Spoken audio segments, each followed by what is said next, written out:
Hello and welcome to a Business Minute with Lily Lopez, presented by the South Florida Hispanic Chamber of Commerce.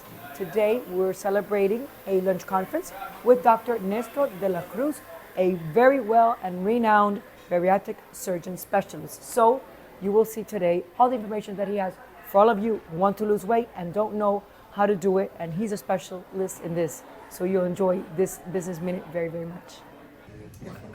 So what inspired me about bariatric surgery is that as a general surgeon, I did a bunch of different types of operations, and I really help people, and I fix a problem, and I help them. But with bariatric surgery, you actually create a new person. You give a person who's given up hope. Many times they've given up hope of having their life under their control again, and we're kind of just getting by, and all of a sudden you change it completely for them, and it really is a lot of fun to see. What procedures do you perform most often? The procedures that I perform most often are the ones that are most common in the US and around the world. The sleeve gastrectomy is the most common one that we do. But then depending on the patient's medical issues and their weight and their overall risk tolerance, we may offer one of the other ones. The gastric bypass is number 2, the Roux-en-Y gastric bypass is number 2, but there are their duodenal switch for patients that have BMIs in the high 50s or higher. We may go for duodenal switch type operations or bad diabetes, because those tend to work better for controlling the issues. So there's a gastric sleeve where we're cutting part of the stomach and leaving it like a tube. Okay, so the part that's light is actually getting cut out and removed. And so we only keep in the reddish part. So instead of a big bag, it's a tube. People think it works because you just make the stomach smaller, but that's not really how it works. It works because the stomach empties faster, and so it stimulates the distal small intestine to produce more GLP-1 and make you feel full faster. Even if it grows some, it still works better. There's about a 30% chance that people will regain a significant amount of the weight back, but 70% tend to do really well. So this is our weakest of the bariatric surgeries that we do right now. Okay, but it's also the less risky. And what is the recovery time for bariatric surgery? So most bariatric surgery is 1 night in the hospital. Most of the insurances right now are trying to push us to do it as outpatient, and we could do it. Well, we could. Actually, with COVID, I did about 100 cases as outpatient. So we can do it, but I'd rather keep people in-house just to observe them overnight. And I tell people to ask for 2 weeks off of work just to be sure, but the majority told me they could be back to work in about 4 to 5 days.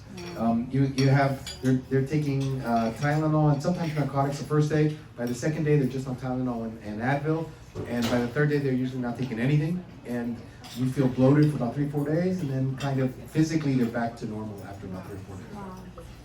This is a good question. What advice do you give to people who are hesitant, who need it, don't know, and they're scared? My biggest pet peeve is when people are suffering from the disease and don't care to get educated on it and make an uneducated decision. Because an uneducated decision is still a decision. It's just an uneducated one. So when people say, oh, I'm not going to get surgery because it's too scary, but they don't look into it, well, they made the decision, but they screwed themselves because they didn't learn about it first. So first step is go learn about it. Go listen to a talk like this, listen to somebody who does it, and find out what the real risks are. If then you decide it's not worth it, well, it's a wrong decision, but you made your own decision, at least it's educated.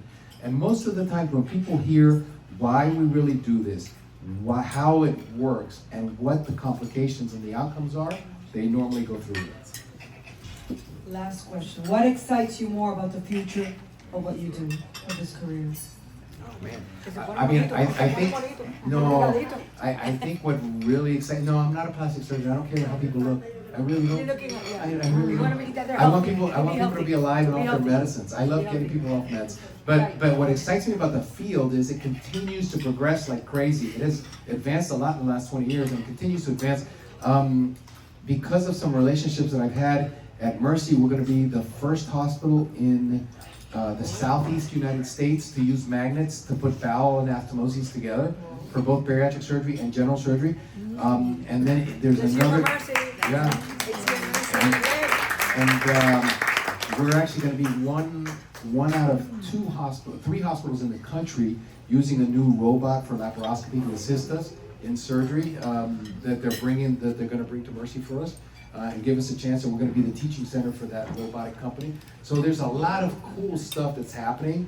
And at Mercy, I'm happy to say we're at the front of the innovation of it. So that's what really excites me about it. We do a lot of research there as well.